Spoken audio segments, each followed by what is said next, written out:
maths is not fun? Well, I, Makwana Namraka, is here to show you that maths is just a fun challenge. It is as easy as y equals to mx plus c. And for those of you who didn't know, it is as easy as a straight line.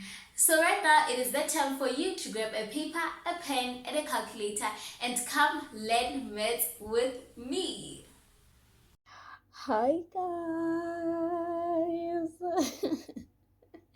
Oh my gosh, hashtag Maths Tuesday is back. Anyways, I really hope that you're ready for this video. Welcome back to hashtag Learn Maths with me on a hashtag Maths Tuesday. OMG, I'm really excited to be back here, and I really hope that you are excited too. It's a great time back to school, and I really hope that you're enjoying, which is why we're back here. So I'm going to continue with the segment of hashtag Maths Tuesday. I really hope that you're excited as much as I am and you're ready to learn with me and to grow with me, right? This year we're badging at distinctions in mathematics, right? Period. So the first video of hashtag Learn Maths with me 2022 is mistakes to avoid when dealing with laws of exponents, right? So throughout this time, I was observing the mistakes that we commonly make as learners when using laws of exponents, right? So I thought, why not start with that? Since in our grades we may be having cases where we have to use laws of exponents, right? So I was just like, no, man, let me start with this topic. So yeah, let's get right straight into it, right? So here I have four laws that I've observed that we commonly make mistakes in, and I'm just going to show you the kind of mistakes that we always make and what you have to do to avoid them. So basically, I'll be showing you the right thing to do and the wrong one that you always do, so that you are aware of it and you are able to avoid it. So the first law says that when multiplying like bases, keep the base and add the exponent. So the exponents, right? So what this law is basically saying that when you have like bases, a to the exponent 2 multiplying its other like base, you keep the base and then you add the exponent. You add the exponents. 2 plus 3 equals to 5. So this will be how you solve a question like this, right? So this only happens when you have like bases and when you are multiplying. So the common mistake that we make is that we say a to the exponent 2 plus a to the exponent 2, and then we say, okay, we're going to keep the base and then we add the exponent.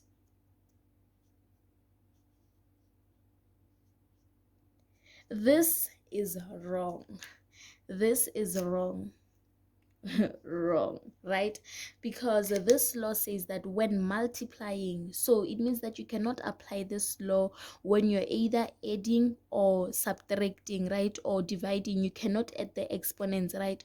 So when you have something like this, when you are dealing with addition and subtraction, you look at the coefficients. The coefficient is the number before the variable. Here in this case it's 1, so when there is no number we just know that it is 1. So it's 1 times a to the exponent 2, which leads us to just having a to the exponent 2. So in this case you look at the coefficients and you look if you have like terms. So what determines the like terms? What determines the like terms is having the same basis and the same exponents. So if you have a sequence or an expression, right, to determine if you'll be adding or subtracting, you check if they are like terms. So in this case they are like terms because it is the same variable and they both have the same exponent. So what are you going to do? You're going to add the coefficients, which will give you 2a to the exponent 2. So this one of adding exponents only applies if you are having multiplication here.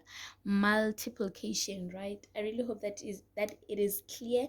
So let me just give you another expression to show you how you will deal with it instead of making this silly mistake, right? So if you have something like this, 2a to the exponent 3 plus 2a to the exponent 5 minus 2 a to the exponent 3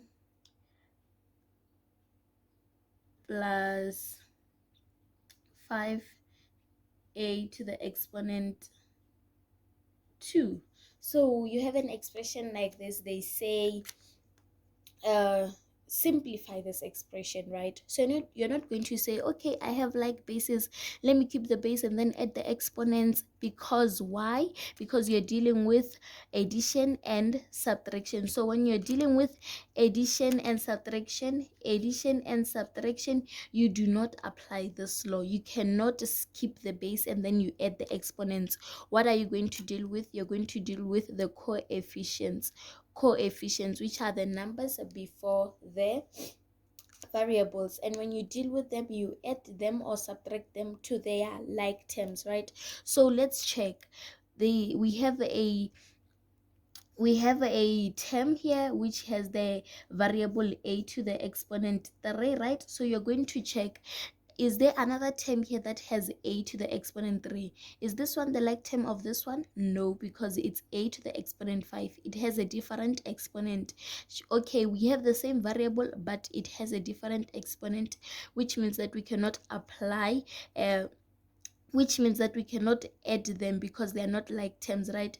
And then when you check, you have another one which has a to the exponent array, meaning that you are able to add or subtract it because they are like term. And then when you check the last one, no, they are not like terms because it's a to the exponent 2, meaning that you cannot add or subtract them, right? So you're going to say, okay, 2. So since you have identified the like terms, you're going to add or subtract the coefficients. So you're going to check out your coefficients. 2 minus 2. How much is it? It's a 0. So it will be 0 a to the exponent 3, and then you're going to check, is there a like term for a to the exponent 5? Is there another term that has a to the exponent 5? No, there is no other term that has a to the exponent 5. So you're just going to write the term as it is. It won't change because it doesn't have a like term, right? And then you're going to check positive 5a to the exponent 2. Is there another term that has a to the exponent 2 that has the exact variable and exponent? No. So you're just going to write it as it is. I really hope that is understood. So you cannot write this like this. This in between this 0 and the a to the exponent 3 is multiplication. So 0 multiplied by a to the exponent 3 is what? Is 0 plus 2a to the exponent 5 plus 5a to the exponent 2. So this is just unnecessary. I just wanted to show you how you're going to deal with the coefficients. So you can just say 2 minus 2 is 0, then you stop writing it. So which means that therefore your answer will be 2a to the exponent 5 plus 5a to the exponent 2. So I want you to understand that this does not work only when you have the same numbers of the coefficients. So even if it was 3 here, you were going to combine them, you are going to subtract them, because why? They are like terms, they have the same variables and exponents. I really hope that is well understood, and that it is I really hope that was well understood and that it was clear and that you understood it. So now let's move on to the second law, which says when raising exponents to a power, keep the base and multiply their exponents. So this simply means that when raising an exponent, you have your a to the exponent 2 here. When you raise it to another power, to the exponent 3, right? Let's say it's to the exponent 3. You're going to keep the base, and then you do what? You multiply the exponents, which will give you a to the exponent 6. So this is your answer, right? So it basically means that you multiply the exponents, right? So what the mistake that I've realized is that we tend to say that, let me write the question with a black marker.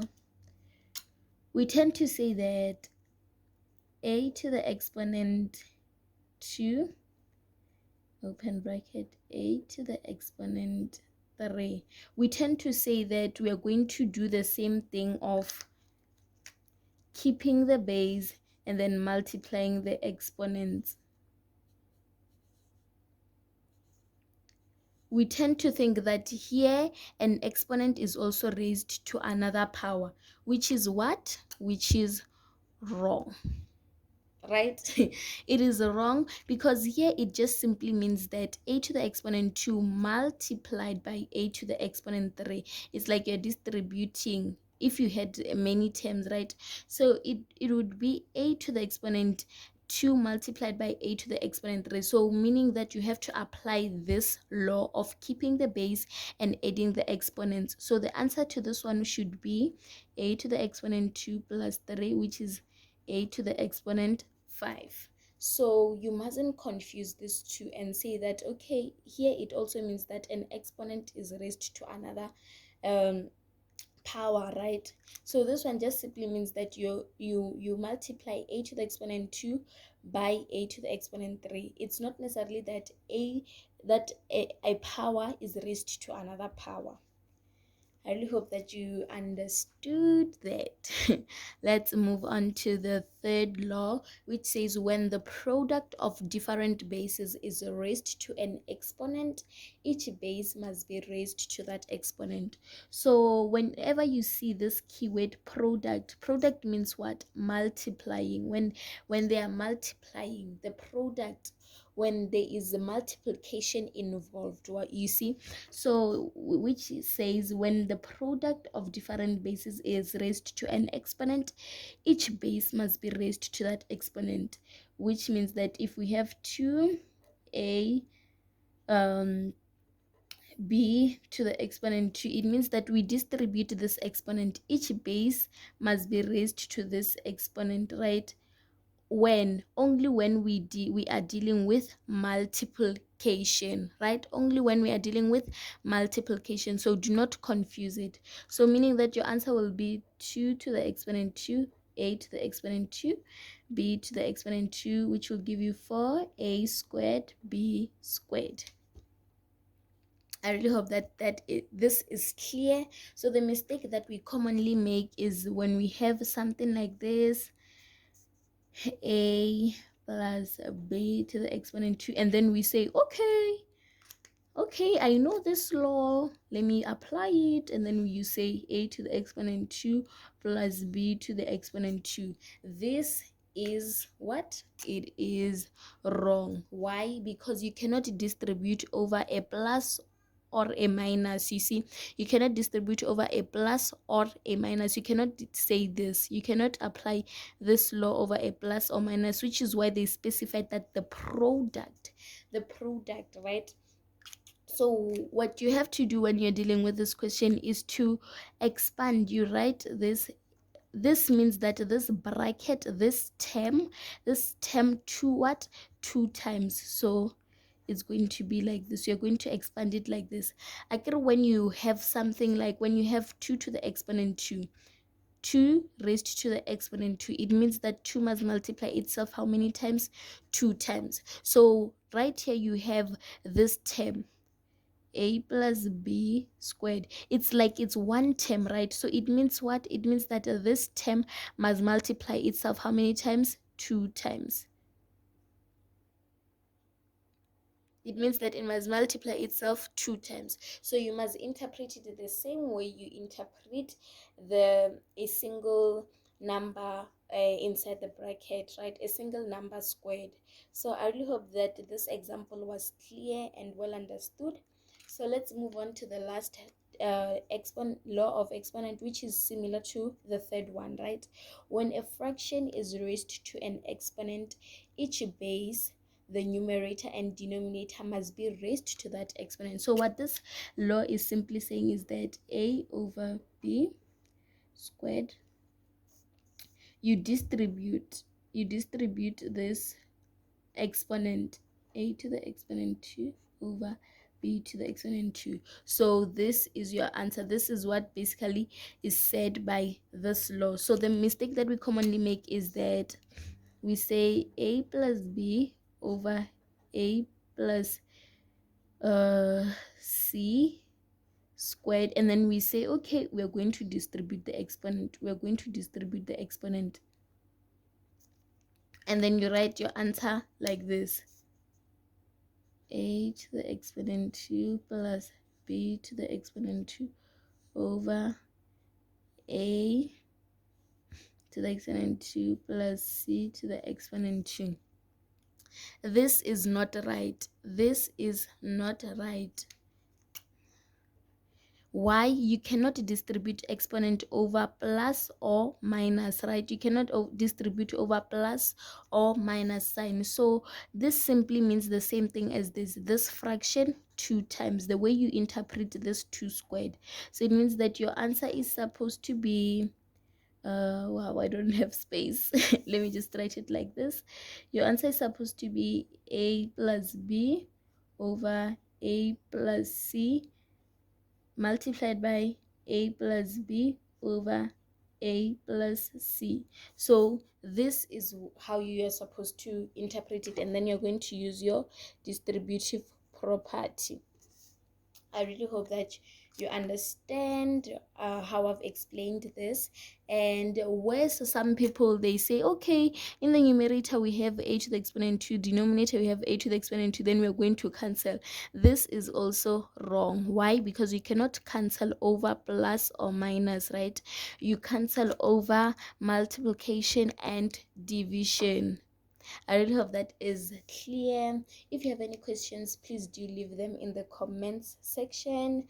I want to encourage you guys to comment also down below the topics that you are struggling with, that you would like me to make videos on. Yeah, so that is it for today's maths video. I really hope that you like, comment, subscribe, and share with your friends. Remember, this can help your friend. So please do share. Until the next time, you guys, bye. If you enjoyed this video, please give it a thumbs up and tell me in the comment sections which topic you'd like me to cover. And remember, I do not promise to know everything, but I do promise to share and help where I can.